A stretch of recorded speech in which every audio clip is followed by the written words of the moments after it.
So a lesson I have been learning recently is that life is full of interruptions.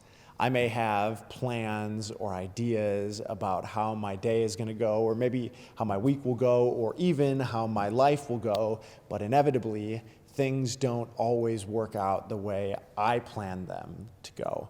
Life is full of interruptions, and the question becomes, what do you do with those interruptions? How do you handle them? Well, in the scriptures, the Apostle Paul had his life interrupted by a man named Onesimus. Onesimus was a slave who had run away from his master Philemon and had come to Paul for help. And while he's with Paul, Paul shares the gospel with Onesimus. Onesimus becomes a follower of Jesus. And now the question becomes, what do we do with this interruption? And Paul makes the decision that he's going to send Onesimus back to his master Philemon, and he sends him along with a letter that we have in the Christian scriptures today as the letter of Philemon. And at the heart of the letter of Philemon is a message of forgiveness and reconciliation. And that's what we talked about this week, is forgiveness.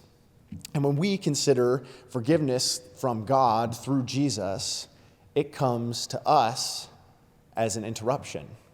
It comes as something outside of ourselves, something that changes the trajectory or the path of our life.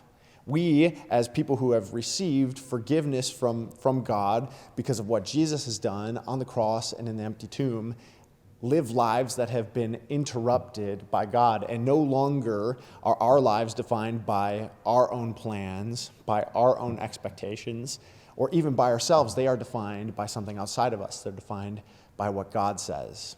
And what God says is that we are His forgiven children.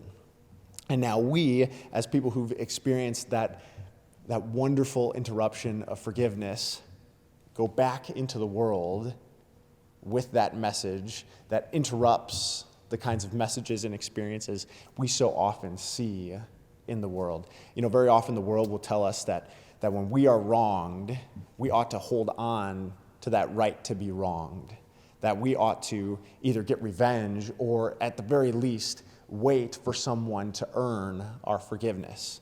But if we take what Jesus says seriously, if we take what we see in the letter of Philemon seriously, the reality that forgiveness and reconciliation can, in fact, and even should play out among real people like us, if we take that seriously, then we, as followers of Jesus, as we go into this world, interrupt the world with a message of forgiveness that we proclaim with our lips, that we show with our hands, and that we embody in our entire being. So as followers of Jesus, that's what we're called to do.